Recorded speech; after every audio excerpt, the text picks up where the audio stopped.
നമസ്കാരം. അപ്പോൾ എല്ലാവരും ടോക്സിക്കിൻ്റെ ട്രെയിലറൊക്കെ കണ്ടല്ലോ അല്ലേ? അപ്പോൾ ഇത് ടോക്സിക് ട്രെയിലറിൻ്റെ ഒരു റിവ്യൂ ആണോ എന്ന് ചോദിച്ചു കഴിഞ്ഞാൽ അതെ, പക്ഷേ ബൗദ്ധികമായൊരു റിവ്യൂ ആണ്. കാരണം നമ്മളൊക്കെ ബുദ്ധിജീവികളാണല്ലോ. എന്ത് ട്രെയിലർ വന്നാലും അതിനെ ഡീകോഡ് ചെയ്യുക, അതിൽ ഇല്യൂമിനാറ്റിയുടെ സ്വാധീനമുണ്ടോ എന്നറിയുക, മറ്റെന്തെങ്കിലും സിംബോളിസം ബിംബവൽക്കരിക്കപ്പെട്ടിട്ടുണ്ടോ, എന്തൊക്കെ ബിംബങ്ങളാണ് അതിലുള്ളത് എന്നൊക്കെ ഡീകോഡ് ചെയ്യുക എന്നുള്ളത് നമ്മളെപ്പോലുള്ള ബുദ്ധിജീവികളുടെ ഒരു കടമയാണല്ലോ.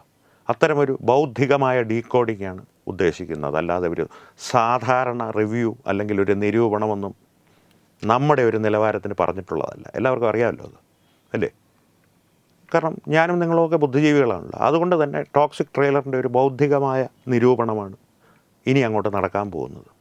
ഇനി അങ്ങോട്ട് വേറെ ലെവലാണ് എന്ന് പറയുന്നത് പോലെ ബൗദ്ധികമായൊരു റിവ്യൂ ആണ്. അപ്പോൾ എന്താണ് ബൗദ്ധികത ഇതിലുള്ളതെന്ന് ചോദിച്ചു കഴിഞ്ഞാൽ ഗീതു മോഹൻദാസിൻ്റെ ബ്രില്യൻസിനെ സമ്മതിക്കാതെ തരമില്ല. കാരണം പലരും പറയുന്നുണ്ട് ഫെമിനിസ്റ്റ് ആശയങ്ങളെ പിന്തുണച്ച് പ്രസ്താവനകൾ ഇറക്കി നടന്നിരുന്ന ഗീതു മോഹൻദാസ് വളരെ സ്ത്രീയെ ഒരു ഉപഭോഗ വസ്തുവായി കാണിക്കുന്ന തരത്തിലുള്ള ഒരു ട്രെയിലറാണ്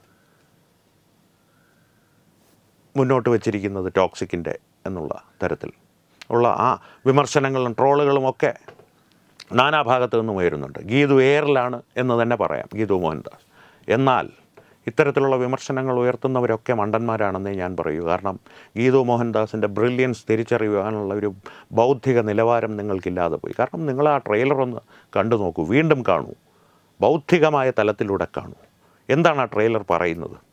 ആദ്യം ഒരു ശവസംസ്കാരം നടക്കുന്നു. അവിടെ ഈസ്റ്റേൺ യൂറോപ്പോ അല്ലെങ്കിൽ റഷ്യയോ എന്ന് തോന്നിക്കാവുന്ന രീതിയിലുള്ള ആൾക്കാർ കുറേ പേർ വന്ന് ഒരു അധോലോക നേതാവെന്ന് തോന്നിക്കുന്ന ഒരാളുടെ മകൻ്റെ ശവസംസ്കാരം നടത്തുവാനായി ആ സെമിത്തേരിയിലുള്ള മറ്റെല്ലാവരെയും പുറത്താക്കുന്നു. അവരവിടെ ശവസംസ്കാരം നടത്തുന്ന സമയത്ത് ഒരു കാറ് വന്ന് പുറത്ത് ഇടിച്ചു നിൽക്കുന്നു. അതിൽ നിന്നൊരു മദ്യപാനിയായ വൃദ്ധൻ ഇറങ്ങി ഒരു ഡൈനാമിക് പ്ലഞ്ചർ എന്ന് പറയും, ബ്ലാസ്റ്റ് മെഷീൻ എന്നും പറയും, ഡൈനാമിക് പ്ലഞ്ചർ എന്നാണ് പൊതുവേ പറയുന്ന ഒരു ഉപകരണം, അമർത്തി ഡൈനാമിറ്റ് പൊട്ടിക്കാവുന്ന ഒരു ഉപകരണം കാറിൻ്റെ ബാക്ക് ബമ്പറുമായി ഘടിപ്പിച്ചിട്ട് ഓടി രക്ഷപ്പെടുന്നു. അല്ലെങ്കിൽ പിന്നെ കാണിക്കുന്നത് കാറിൻ്റെ അകത്ത് നമ്മുടെ റോക്കിംഗ് സ്റ്റാർ യാഷ് ഒരു സ്ത്രീയുമായി ബന്ധപ്പെടുന്നതാണ്, ശാരീരികമായി ബന്ധപ്പെടുന്ന ഒരു സീനാണ് പിന്നെ കാണിക്കുന്നത്.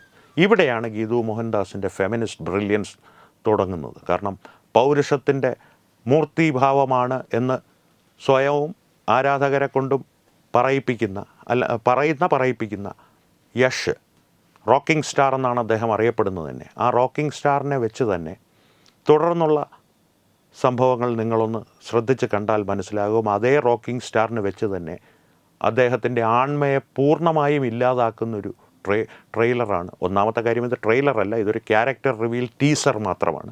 എന്നാലും ട്രെയിലർ എന്ന് തന്നെ നമുക്കൊരു സൗകര്യത്തിന് വേണ്ടിയിട്ട് മുന്നോട്ടും പറയാം. അദ്ദേഹത്തിൻ്റെ ആൺമയെ തന്നെ ഇല്ലാതാക്കുന്നൊരു ട്രെയിലറാണ് ഗീതു മോഹൻദാസ് മുന്നോട്ട് വെച്ചിരിക്കുന്നത്. കാരണം ആ ഡൈനാമിക് പ്ലഞ്ചർ ഏതാണ്ട് ഒരു 2-3 സെക്കൻഡുകൾക്കുള്ളിൽ പൂർണ്ണമായും താഴേക്ക് അമരുകയും മൊത്തം വെടിതീരുകയും ചെയ്യുന്നുണ്ട്. ശേഷം യഷ് തോക്കുമായിട്ട് പുറത്തേക്ക് ഇറങ്ങുന്നുണ്ട്.